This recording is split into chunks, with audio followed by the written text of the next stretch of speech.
Hello students, good morning. আশা করি তোমরা সব ভালো আছো।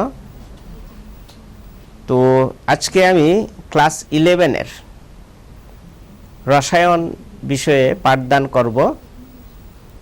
তো রসায়ন মিন্স তোমরা তো জানোই কেমিস্ট্রি।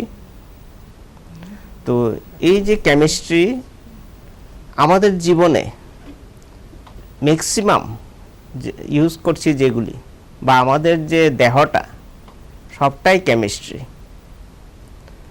তো আজকের যে চ্যাপ্টারটা সেটা হলো তোমার জৈব রসায়নের কিছু মৌলিক নীতি ও কৌশল।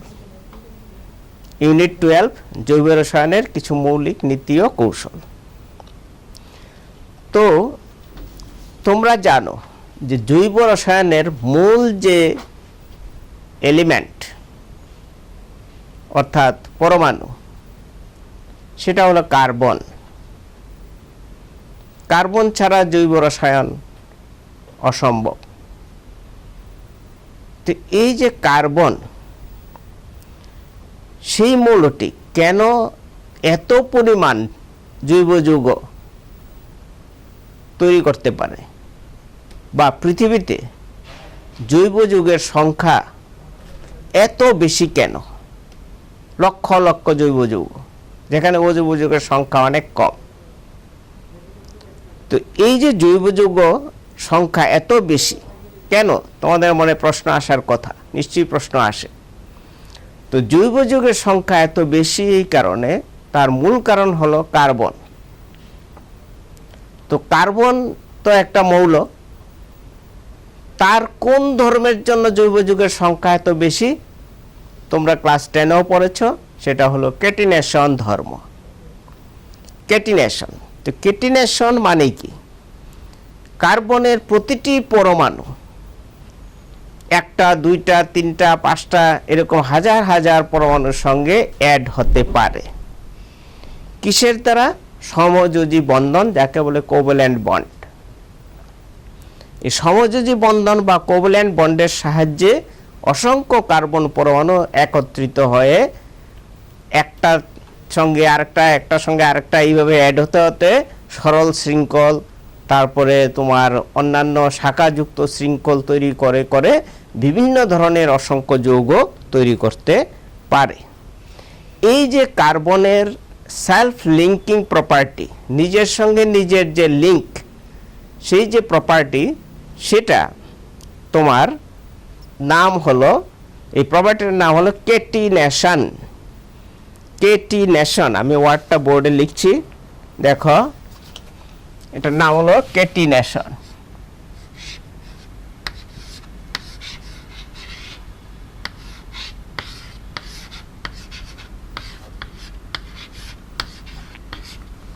কেটিনেশন, তো এই যে কেটিনেশন ধর্মটা, সেটার জন্যই কার্বন পরমাণু, কার্বন মৌলের সংখ্যা এত বেশি, বা জৈব যৌগের সংখ্যা এত বেশি। তা আমি একটু দেখাচ্ছি, দেখো কেটিনেশন কিভাবে হয়। এই মনে করো একটা কার্বন, এই কার্বনটার ভ্যালেন্সি 4, দেখো 4টা বন্ড আছে চারদিকে, চারটা বন্ড আছে। সে ইচ্ছা করলেই আরেকটা কার্বনের সঙ্গে অ্যাড হতে পারে, ইচ্ছা করলে আরেকটার সঙ্গে অ্যাড হতে পারে, ইচ্ছা করলে আরেকটার সঙ্গে অ্যাড হতে পারে। তো ইচ্ছা বলতে এখানে আমার কেমিক্যাল রিঅ্যাকশনের যে কন্ডিশন, সেই কন্ডিশনের উপর ডিপেন্ড করছে কেটিনেশন। আবার তোমরা হয়তো বলছো যে এটা থেকে সোজা যাচ্ছে কেবল, তো কেবল সোজা না, সে নিচে দিয়েও বন্ড করতে পারে, এই দেখো এইভাবে বন্ড করতে পারে, আবার উপর দিয়েও বন্ড করতে পারে। দেখো, ওই যে বললাম রিঅ্যাকশন কন্ডিশনের উপর ডিপেন্ড করবে। এইভাবে কার্বনের মূল যে বেসিক চেইনটা তৈরি হতে পারে। তো এখন তোমরা ছোটবেলা পড়েছো, এগুলি কিন্তু হাইড্রোজেন দিয়ে ব্যালেন্সিটা পূর্ণ করে দিতে হবে। এই যে দেখো, আমি পূর্ণ করে দিচ্ছি, এরকম করে পূর্ণ করে দিতে হবে, কারণ ব্যালেন্সি 4, খেয়াল রাখবে, না হলে ভুল হতে পারে। এরকম আমি দেইনি কারণ ক্লামজি হয়ে যায়, এই জন্য, কিন্তু দেখো এইভাবে আমরা দিয়ে দিতে হবে, মানে ব্যালেন্সি 4 করে দিতে হবে।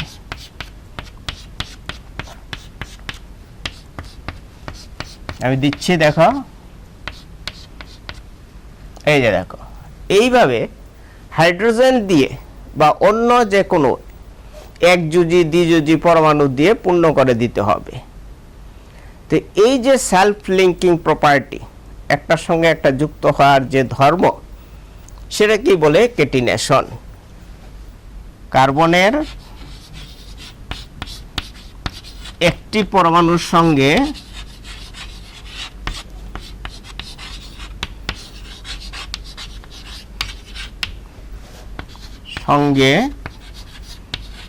অপর কার্বন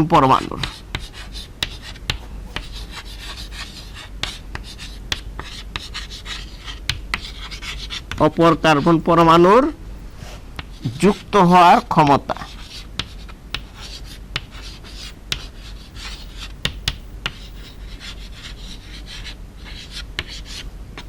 আমি কিছুক্ষণ সময় রাখবো তোমরা দেখার জন্য বা খাতায় নোট করার জন্য।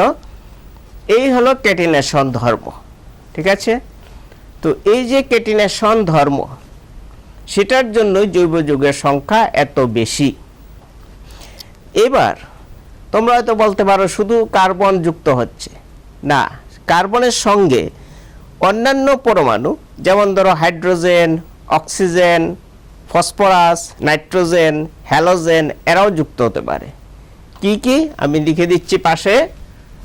এই মৌলগুলিও যুক্ত হতে পারে, অ্যাটমগুলি, hydrogen, oxygen, nitrogen, phosphorus, halogen,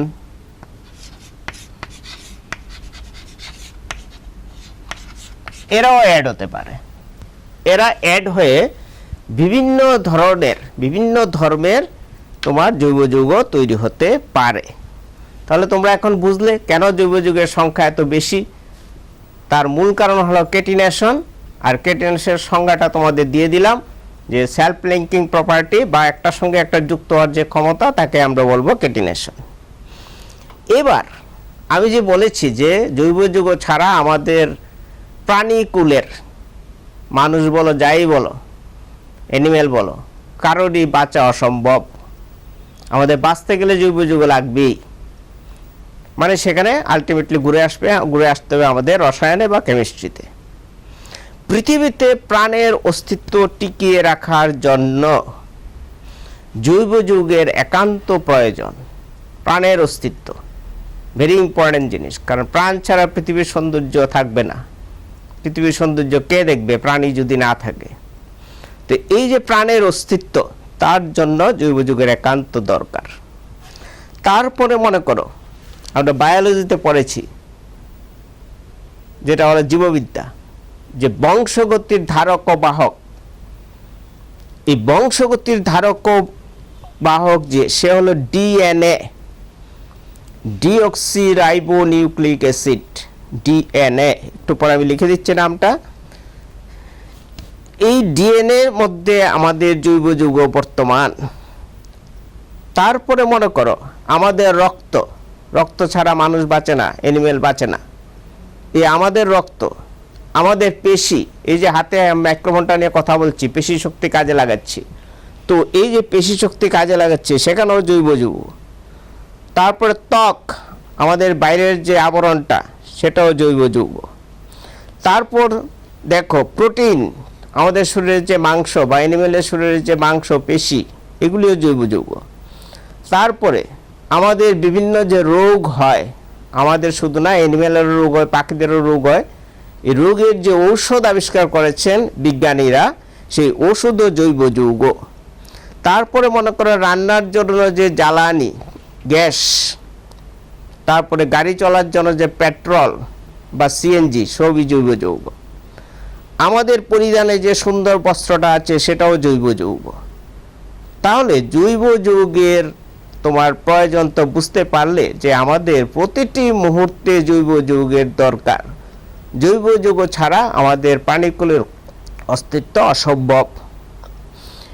1780 সালের দিকে, মানে 1780 সালের দিকে, তোমার একজন সুইডেনের রসায়নবিদ বার্জেলিয়াস একটা থিওরি ডিসকভার করলেন ভাইটাল ফোর্স থিওরি, যার বাংলা হলো প্রাণ শক্তি থিওরি। এই প্রাণ শক্তি থিওরি দিয়ে উনি বলেছিলেন যে ওনার তত্ত্বটা দিয়ে জৈব যুগের অস্তিত্ব ব্যাখ্যা করা যায়, কেউ করেছিলেন উনি। এরপরে দেখো 1828 খ্রিস্টাব্দে বিজ্ঞানী বোলহার অ্যামোনিয়াম সায়ানেট থেকে, যেটা একটা অজৈব যৌগ থেকে ইউরিয়া নামের একটি জৈব যৌগ তৈরি করেছিলেন। তোমাদের বইয়ে দেখবে রিয়াকশনটা আছে। এই যে জৈব যৌগটা তৈরি করেছেন, এটার ফলে আমাদের পূর্বের যে ধারণা ভাইটাল ফোর্স থিওরি সেটা অনেকটা বাতিল হয়ে গেল। তো বিজ্ঞানী বোলহার, এতদিন আমাদের ধারণা ছিল জৈব যৌগ থেকে জৈব যৌগ আসে, কিন্তু উনি প্রমাণ করে দিলেন যে অজৈব যৌগ বা খনিজ পদার্থ থেকেও জৈব যৌগ তৈরি হয়। তো আমি তোমাদের বিক্রিয়াটা লিখে দেখাচ্ছি, এটা তোমাদের বইও আছে।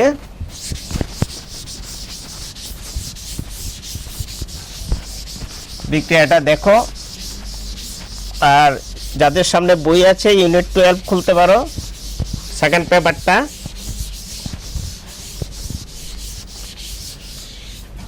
দেখো রিঅ্যাকশনটা আমি লিখছি। অ্যামোনিয়াম সায়ানেট,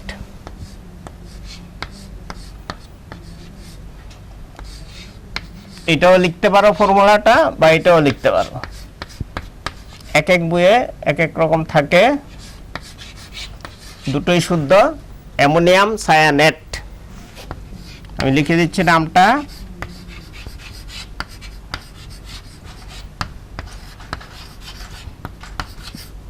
অ্যামোনিয়াম সায়ানেট, এটা থেকে উনি, এটা ছিল অজৈব যৌগ, আমি ব্র্যাকেটে লিখে দিচ্ছি অজৈব যৌগ, কিন্তু এটা থেকে উনি তৈরি করলেন জৈব যৌগ।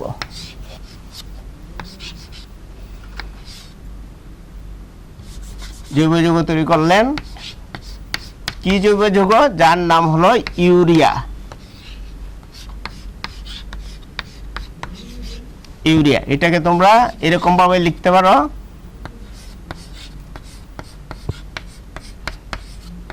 এইভাবে লিখতে পারো। তাহলে তোমার অজৈব যৌগ থেকে আমি জৈব যৌগ তৈরি করলাম, বা তোমরা এইভাবে লিখতে পারো।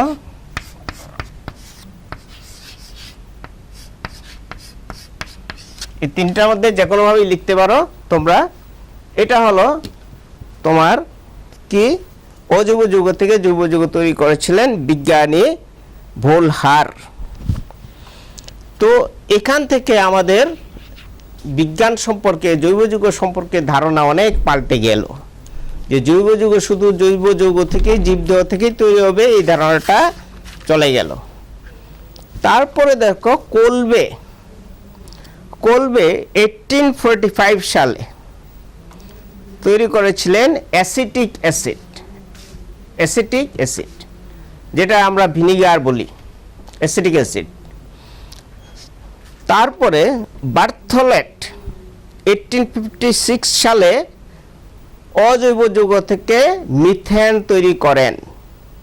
মিথেন, তো অ্যাসিটিক অ্যাসিড তৈরি করলেন, মিথেন তৈরি করলেন।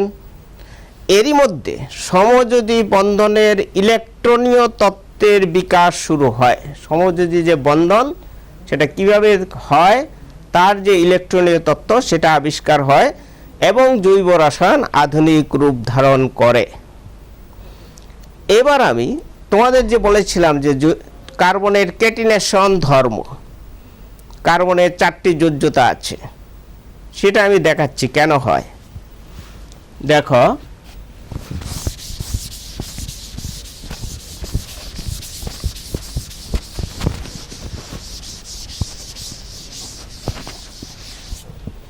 কেন হয়, দেখো এটা ইন্টারেস্টিং।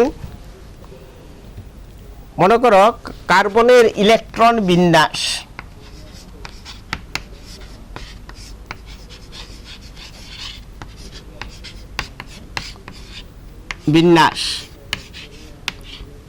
কার্বনের পরমাণু ক্রমাঙ্ক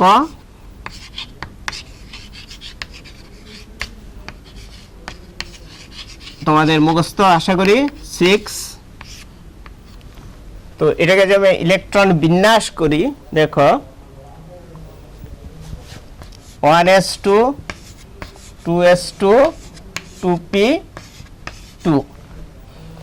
এই যে বিন্যাসটা, এটা থেকে মনে হয় কার্বনের যোজ্যতা হবে 2,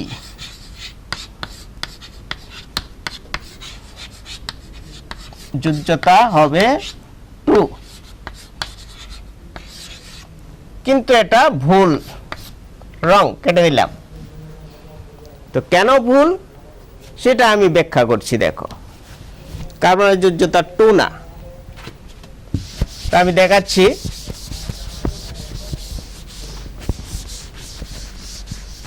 টু না হয়ে 4 কেন সেটা দেখাচ্ছি। দেখো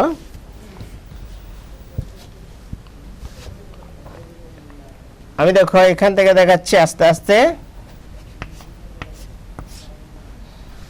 দেখো 1s2 2s2 2px 2py 2pz।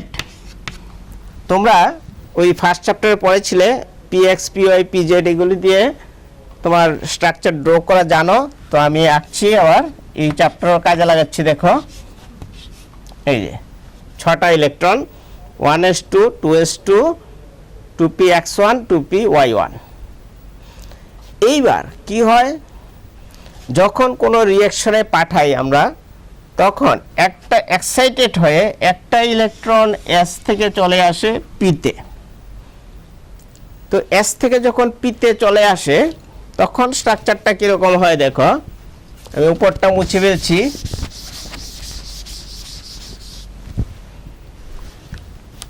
তখন স্ট্রাকচারটা হয় এইরকম, 1s2 যেমন আছে এরকমই থাকে, 2s2 উপরে উঠে যায়, আর px py pz সবগুলি 2px 2py এগুলো একটা একটা করে আসে। আর 2s এর তো একটা চলে গিয়েছিল কততে, 2pz এ। এখন দেখো এখানে একটা মিক্সিং হয়েছে, এই যে একটা মিক্সিং হয়ে এখানে প্রত্যেক ঘরে দেখো একটা করে ইলেকট্রন আছে। এখানে মিক্সিং হয়েছে, মিক্সিং মানে সংকরায়ন, সংকরায়ন বা ইংরেজিতে বলে হাইব্রিডাইজেশন।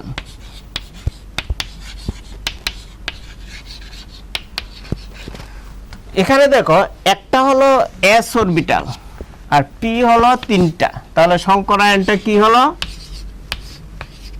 sp3।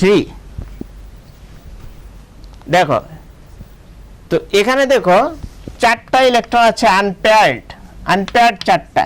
এখানে 4টা ইলেকট্রন এসে ঢুকতে পারে, এখানে একটা আসতে পারে, এখানে একটা আসতে পারে, এখানে একটা আসতে পারে, এখানে একটা আসতে পারে। যেহেতু 4টা ইলেকট্রন এন্ট্রি নিয়ে বন্ড করতে পারে, সেজন্য কার্বনের ব্যালেন্সি বা যোজ্যতা ইকুয়াল টু 4। মানে কার্বনের যোজ্যতা কি হয় না, 2 হয় না, 4 হয়। ঠিক আছে, এইভাবে আমরা সংকরায়ন দিয়ে বুঝতে পারি যে কার্বনের যোজ্যতা 4 কেন। এবার দেখো কার্বনের মধ্যে তোমার কার্বন কার্বন পাই বন্ড হয়, সিগমা বন্ড হয়, পাই বন্ড হয়। তো সিগমা বন্ড কিভাবে হয় দেখো আমি দেখাচ্ছি। সিগমা বন্ড হলো লিনিয়ার ওভারল্যাপ। মনে করো এটা হলো একটা পি অরবিটাল, এটা একটা পি অরবিটাল, লিনিয়ার ওভারল্যাপ, সরল রৈখিক ওভারল্যাপ হয়ে এরকম হয়ে যায়। এই যে এখানে ওভারল্যাপিং হয়েছে। তো এই ক্ষেত্রে যখন লিনিয়ার ওভারল্যাপ,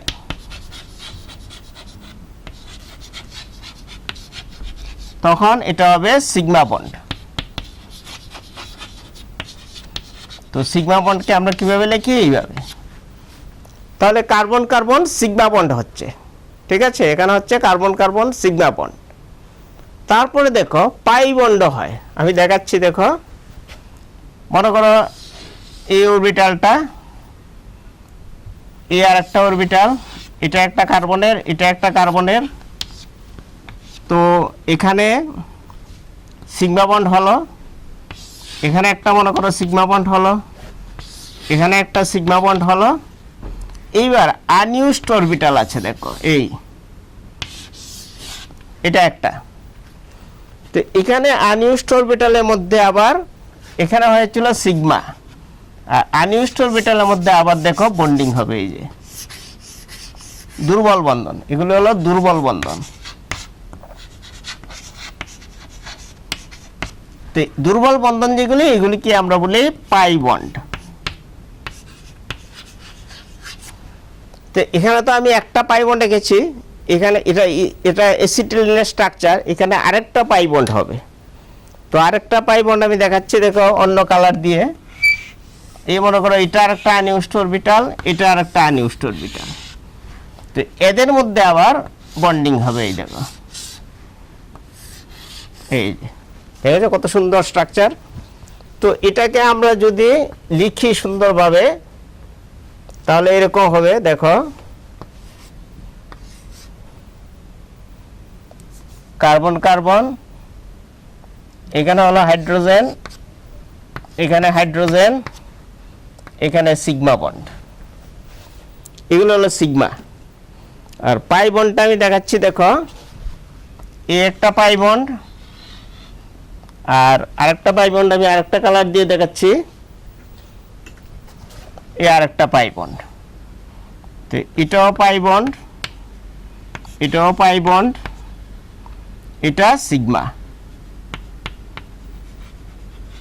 এটা হলো অ্যাসিটিলিনের স্ট্রাকচার।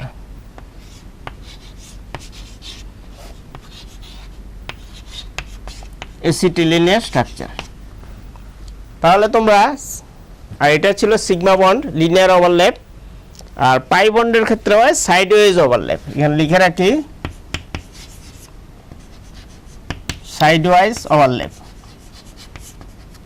তাহলে তোমরা দেখতে পারলে বন্ডিং কিভাবে হয়। এবার আমি তোমাদের দেখাচ্ছি মিথেনের স্ট্রাকচার। দেখো খুব সুন্দর স্ট্রাকচার, মিথেনের স্ট্রাকচার দেখো আমি দেখাচ্ছি, এখানে একটু ইয়েতে আমি দেখাচ্ছি 3D স্ট্রাকচার। দেখো তোমরা খেয়াল করো, আমি দেখাচ্ছি, এই যে দেখো, এই যে 3D স্ট্রাকচার দেখো মিথেনের। তো মিথেনে হাইব্রিডেশন হয় sp3, একটু আগে যে আমি sp3 বুঝিয়েছিলাম, সেই sp3 হাইব্রিডেশন। তো sp3 হাইব্রিডেশনের ফলে তোমার কার্বনের যে স্ট্রাকচার, মানে কার্বন বলতে এখানে কার্বন যৌগ, এখানে মিথেনের স্ট্রাকচার আঁকা হয়েছে। তো মিথেনের ক্ষেত্রে যে কার্বনের স্ট্রাকচার সেটা দেখানো হয়েছে, সেখানে sp3 হাইব্রিডেশন হচ্ছে। তো স্ট্রাকচারটা আমি আঁকিনি, স্ট্রাকচারটা হয়ে যাবে চতুস্থলাকার বা টেট্রাহাইড্রাল, চতুস্থলাকার বা টেট্রাহাইড্রাল স্ট্রাকচার। তো এই ছবিটা তোমাদের বইয়ে আছে, দেখবে বোঝানো হয়েছে কিভাবে চতুস্থলাকার স্ট্রাকচার হয়, বুঝতে পেরেছ? আচ্ছা, এটা গেল 3D স্ট্রাকচার, মানে কার্বনের চতুস্থলাকার যে 3D স্ট্রাকচার সেটা দেখানো হয়েছে। তো এখানে হাইড্রোজেনটা দেখানো হয়েছে, দেখো গ্রিন কালার দিয়ে উপরের ছবিটাতে, এই যে আমি আঙ্গুল দিয়ে দেখাচ্ছি, এটা এখানে দেখো ওই যে গ্রিন কালারগুলি হলো হাইড্রোজেন। তো বলেছিলাম না কার্বনের সঙ্গে হাইড্রোজেন অ্যাটম অ্যাড হয়, ঠিক আছে, বা যে কোনো ক্লোরিন হতে পারে, ফসফরাস হতে পারে, নাইট্রোজেন হতে পারে বন্ডের সংখ্যা অনুযায়ী। তো এটা গেল তোমার 3D স্ট্রাকচার। এখন দেখো এই চ্যাপ্টারে একটা জিনিস আছে, সেটা হলো আমি একটু বলি মাঝখানে, কারণ সবটা হয়তো বলা যাবে না। সেপারেশন টেকনিকও এখানে আছে, মানে একটা জৈব যৌগের মিশ্রণ তোমাকে দিল, সেটাকে সেপারেট কিভাবে করবে যদি দুটোই লিকুইড হয়, তখন আমরা এই প্রসেসটা ইউজ করব। তোমাদের বইয়ের লাস্টের দিকে আছে, দেখবে এই চ্যাপ্টারে। দেখো এই যে ছবিটা লক্ষ্য করো তোমরা, এই ছবিটাতে দেখো দুইটা গোলতল ফ্লাক্স আছে, দুইটা গোলতল ফ্লাক্স আছে দেখো। তো আরেকটা আছে, একটাতে দেখো ব্লু কালার সলিউশন, দিয়েছি বোঝার জন্য, আরেকটাতে তোমার অরেঞ্জ কালারের সলিউশন। তো আর মাঝখানে যে এরকম লম্বা একটা স্টিকের মতো আছে, এটাও কাচের। তো এটার মধ্যে কি হয় জানো, এটার মধ্যে ওইখানে যে মিশ্রণটা, ব্লু কালারের যে মিশ্রণটা, মনে করো দুইটা এখানে অর্গানিক কম্পাউন্ড আছে লিকুইড, সেই মিশ্রণটাকে হিট দিয়ে আমরা ভেপার ফর্মে নিয়ে আসি, নিয়ে এসে তোমার ঠান্ডা করি, ঠান্ডা করে অপর প্রান্তে জমা হয়। এই যে এই জায়গাটাতে জমা হয়, এই যে লক্ষ্য করো এই জায়গাটাতে, এখানে দেখতে পাচ্ছ, এখানে গিয়ে সেপারেশন হয়ে জমা হয়। তো তোমাদের যে বলা হয়েছে সেপারেশন টেকনিক, তো একটা টেকনিক তোমাদের দেখালাম। এগুলি তোমাদের যদি এমএসসি পড়ো তখন তোমাদের কাজে লাগবে, এগুলি শিখতে হবে। গোল গোল যে ফ্লাক্সগুলি, এগুলিকে বলে সংক্ষেপে আরবি, মানে রাউন্ড বোটল ফ্লাক্স। আর যেটা দিয়ে আমরা ভেপারটাকে এনে ঠান্ডা করে সেপারেশন করি, মানে যার বয়েলিং পয়েন্ট কম সে আগে চলে আসে, তো সেটা হলো কুলার। তো কুলার কোনটা আমি আঙুল দিয়ে দেখিয়ে দিচ্ছি, দেখো এটা হলো কুলার। এটার তোমার নিচে দিয়ে ঠান্ডা জল ঢুকে, ওই দিক দিয়ে ঠান্ডা জল ঢুকে উপর দিয়ে গরম জল বের হয়, মানে এইভাবে গিয়ে সেপারেশন হয়। ঠিক আছে, এটা হলো সেপারেশন টেকনিক। এবার আমি তোমাদের বইয়ের একটা সমস্যা করাচ্ছি, দেখো 12.1।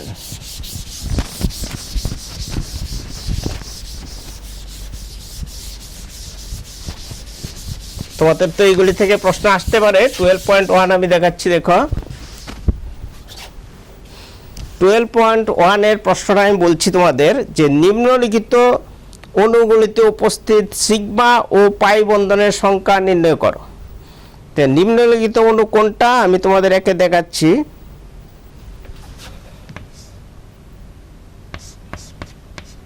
এই যে অণুটা আমি আঁকছি,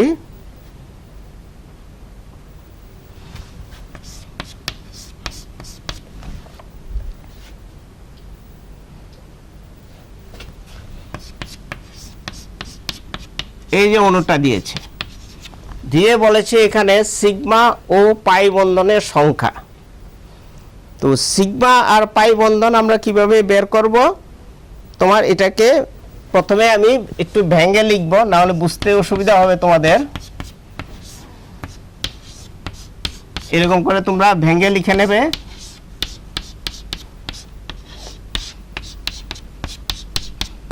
এই দেখো, তো এখানে দেখো সিসি সিগমা বন্ড হলো এগুলি, আমি আলাদা একটা কালার দিয়ে দেখাই। এগুলি হলো সিসি সিগমা বন্ড, এইটা।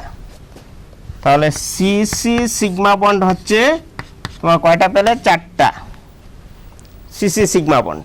ঠিক আছে, 4টা পেলে। তারপরে হলো সিএইচ সিগমা বন্ড। তো সিএইচ সিগমা হলো, এগুলো হলো সিএইচ সিগমা। 1, আমি ডাবল দাগ দিচ্ছি, 2, 3, 4, 5, 6, 6। তো সিএইচ সিগমা হচ্ছে 6, টোটাল সিগমা হচ্ছে 10। বুঝতে পেরেছ? এইভাবে আমরা কি করতে পারি, সিগমা বন্ডগুলি বের করতে পারি, সিগমা বন্ডের সংখ্যা। তো সিগমা 2 রকমের, সিসি সিগমা, সিএইচ সিগমা। তারপরে আমরা দেখো পাই বন্ধনের সংখ্যা বের করছি। পাই, তো সিসি পাই বন্ড, এই যে ডাবল বন্ড, দ্বিবন্ধন, একটু আগে আমি তোমাদের দেখাচ্ছিলাম দ্বিবন্ধন। তো দ্বিবন্ধন কয়টা, 1। তো দ্বিবন্ধন কোন জায়গাটা আমি দেখিয়ে দিচ্ছি। এই যে এখানে ছিল সিগমা, এখানে হলো পাই, তারপরে এখানে সিগমা ধরেছি, তাহলে এটা পাই। তাহলে এই যে এটা হলো দ্বিবন্ধন, আমি এর মধ্যে লিখে দিচ্ছি দ্বিবন্ধন। তাহলে দ্বিবন্ধন হলো এইটা। আর এটা হলো ত্রিবন্ধন, আমি বড় করে দেখাচ্ছি। ত্রিবন্ধন, কার্বন কার্বন। তাহলে কার্বন কার্বন ত্রিবন্ধন হচ্ছে একটা। তাহলে এইভাবে আমরা দ্বিবন্ধন, ত্রিবন্ধন এগুলি বের করতে পারি। তোমাদের এক্সারসাইজে আছে, তোমার বললাম কত 12.1 পেজ নাম্বার 335 এখানে আছে। তারপরে এটা একটা আমি দেখিয়ে দিলাম, তোমরা বাকিগুলি করবে। তারপরে 12.2 এখানে আছে, দেখবে জৈব যৌগের প্রতিটি কার্বন পরমাণুর সংকরায়ন বের করো। তো সংকরায়ন মানে আমি এই ছবিটাতেই দেখিয়ে দিচ্ছি, যেগুলি ডাবল বন্ড সেই কার্বনগুলি হলো sp2। আমি দেখাচ্ছি, দেখো এই যে ডাবল বন্ডের গুলি হলো sp2, এটাও sp2, আর ট্রিপল বন্ডের গুলি হলো sp। তো ডাবল বন্ডের গুলি sp2, ট্রিপল বন্ডের গুলি হলো sp। এরপরে দেখো 12.3 এটাতে দেওয়া আছে কার্বন পরমাণুর সংকরায়ন এবং আকৃতি। এখানে একটু বেশি দিয়েছে সংকরায়ন এবং আকৃতি। দেখো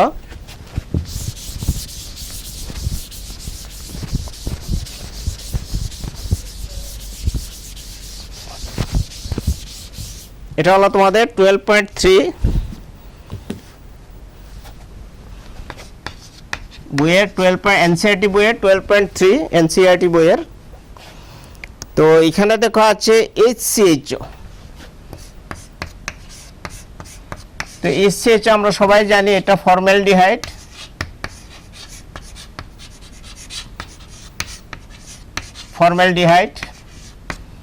তো এটাকে যদি আমি ভেঙে লিখি তাহলে এরকম হবে, এটা ভেঙে লিখলে। তো এটাকে যদি আমি ভেঙে লিখি তাহলে এটা স্ট্রাকচারটা দেখো হয়ে যাচ্ছে ত্রিকোণীয় সমতলিক। এটা দেখো ত্রিভুজের মতো, এই যে ত্রিকোণীয় সমতলিক। আর সংকরায়ন হচ্ছে ওই যে বলেছিলাম ডাবল বন্ড থাকলে কি sp2, তাহলে সংকরায়নটা হচ্ছে sp2 আর স্ট্রাকচারটা হচ্ছে ত্রিকোণীয় সমতলিক। বুঝতে পেরেছ? এইরকম ভাবে আরো তোমাদের করতে দিয়েছে। মনে করো আমি যদি এটাকে আঁকি HCN,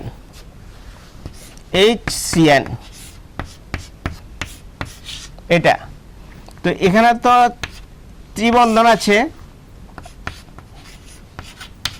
ত্রিবন্ধন থাকলে এখানে হাইব্রিডেশন হলো sp। তোমাকে হাইব্রিডেশনটা জানতে হবে, না হলে তুমি স্ট্রাকচার বুঝবে না। sp হাইব্রিডেশন, তো sp হাইব্রিডেশন মানে এটা স্ট্রাকচার হয়ে যাবে সরল রৈখিক। তাহলে তোমরা দুইটা জিনিস জেনে গেলে যে sp2 হলে ত্রিকোণীয় সমতলিক, sp2 হলে, আর sp হলে হলো সরল রৈখিক। তো সরল রৈখিক স্ট্রাকচার আরেকটার আছে, আমি এক্সট্রা দেখাচ্ছি তোমাদের এই প্রশ্নের বাদে। যেমন এটাও দেখো sp সংকরায়ন, এটাও sp। তাহলে এটা স্ট্রাকচার হয়ে যাবে সরল রৈখিক, স্ট্রাকচার। আর এটার নাম হলো অ্যাসিটিলিন।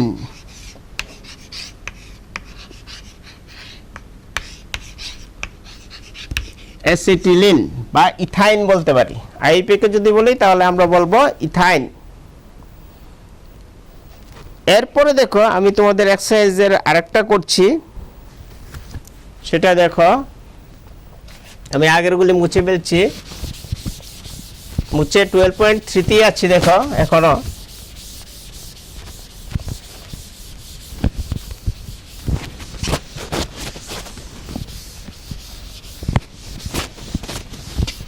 এগুলি তোমরা ভালো করে করবে, কারণ পরীক্ষা থাকতে পারে। তো দেখো 12.3, তো 12.3টা আমি একটা দেখিয়ে দিচ্ছি। মনে করো এইটা, তো এটাকে যদি আঁকি আমি এরকম হয়ে যাবে। এরকম। এটা দেখো চতুস্তলাকার, এটা সংকরায়ন কি sp3, তাহলে এটার গঠন হবে চতুস্তলাকার। এইগুলো তোমাদের 12.3 তোমাদের আমি তিনটা প্রশ্ন করালাম, 12.1, 12.2 আর হলো 12.3, এই তিনটা করালাম। তো এবার জৈব যৌগের যে গুরুত্ব সেটা বুঝলে, তোমরা যদি কাছে থাকতে সবাই বলতে, তাহলে জৈব যৌগের যে গুরুত্ব সেটা আমি আবার রিপিট করছি, যে গুরুত্বটা হলো আমাদের যে বংশগতির ধারক বাহক ডিএনএ, তো ডিএনএটা হলো জৈব যৌগ, আমাদের অর্গানিক কম্পাউন্ড। তারপরে আমাদের যে রক্ত সেটাও জৈব যৌগ, আমাদের যে প্রোটিন শরীরে সেটাও জৈব যৌগ, আমরা যে পোশাক পরিচ্ছদ পরিধান করছি সেটাও জৈব যৌগ থেকে তৈরি হচ্ছে। যেমন ধরো আমাদের পোশাক তুলো দিয়ে তৈরি হয়, সুতা, তো তুলোর যে সুতা সেটা হলো জৈব যৌগ, গাছ থেকে হয়, তো এটা লিভিং জিনিস থেকে হচ্ছে, মানে জৈব যৌগ। তারপরে মনে করো আমরা শীতের দিনে যে উলের সোয়াটার পরি সেটাও লিভিং অ্যানিম্যাল থেকে হচ্ছে, যেটাকে আমরা বলি ভেড়া। তো ভেড়া থেকে আমরা কি পাচ্ছি? জৈব যৌগ পাচ্ছি, কারণ ভেড়া তো একটা লিভিং এলিমেন্ট, জ্যান্ত প্রাণী। তো ভেড়ার যে পশম, সেই পশম দিয়ে আমরা শীতের দিনে শীতের থেকে রক্ষা পাই, উলেন সোয়াটার তৈরি করা হয় সেখান থেকে, বা উলেন ড্রেস তৈরি করা হয়। তো এইগুলো তোমার জৈব যৌগ। তাহলে শীতের হাত থেকে বাঁচার জন্য আমাদের জৈব যৌগের দরকার। তারপর আছে জৈব যৌগের বিভিন্ন পলিমার। পলিমার দিয়ে আমরা নানা ধরনের কাজে লাগাই, পলিমার টেকনোলজি। এই পলিমার টেকনোলজিটা হলো একটা জৈব যৌগের পার্ট। পলিমার আমাদের আজকালের যুগে একটা বিশাল আধুনিক সভ্যতায় কাজে লাগে।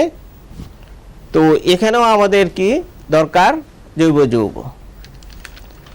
তারপর তোমার মনে করো অ্যানিম্যাল, সে তো নিজেই একটা তোমার জৈবিক বডি, তার দেহ মাংস থাকে, মানে প্রোটিন। তো তার দেহ তোমার নানা ধরনের ডিএনএ থাকবে, এগুলি তো বংশগতির ধারক বাহক ওদের, আমাদের যেমন ওদেরও থাকে। তো সেখানে আমাদের কি করতে হবে? জৈব যৌগের উপরেই নির্ভর করতে হবে। তারপরে যেটা বললাম, জৈব যৌগের মধ্যে তোমার আমাদের যে পৃথিবীর প্রাণের অস্তিত্ব সেটা লুকিয়ে আছে। পৃথিবীর এই প্রাণের অস্তিত্ব টিকিয়ে রাখার জন্য আমাদের জৈব যৌগের প্রয়োজন। তো এইভাবে দেখা যাচ্ছে জৈব যৌগ ছাড়া আমরা বাঁচতে পারবো না। তারপর আমি একটা ছবি দেখিয়েছিলাম যে জৈব যৌগের তো মিশ্রণ থাকতে পারে, যেমন আমাদের ব্লাডের মধ্যেই নানা ধরনের কম্পোনেন্ট মিশানো থাকে। তো সেটাকেও সেপারেশন করা একটা টেকনিক তোমাদের দেখিয়েছিলাম ছবি। তারপরে তোমার কার্বনের যে মিথেন, সেটার যে চতুস্তলাকার স্ট্রাকচার। তো কার্বনটা কি আমি লিখে দিচ্ছি, কার্বনের যে মিথেন যৌগটা সেটা হলো সরলতম জৈব যৌগ, সরলতম হাইড্রোকার্বন, এটাকে বলে হাইড্রোকার্বন। সরলতম হাইড্রোকার্বন হলো মিথেন। এই যে আমি স্ট্রাকচারটা এঁকে দিচ্ছি, মিথেন। তো এটাকে যদি আমি 3D স্ট্রাকচার আঁকি তাহলে আরেকটু সুন্দর দেখবে তোমরা। 3D স্ট্রাকচারটা সেটা জাস্ট ছবিটা এঁকে তোমরা এটা পড়বে ভালো করে। যতটুকু পড়িয়েছি 12.3 পর্যন্ত তোমাদের করিয়েছি, 335 পেজ। তো আজকের মতো ক্লাস শেষ করলাম। তোমরা ভালোভাবে পড়াশোনা করো।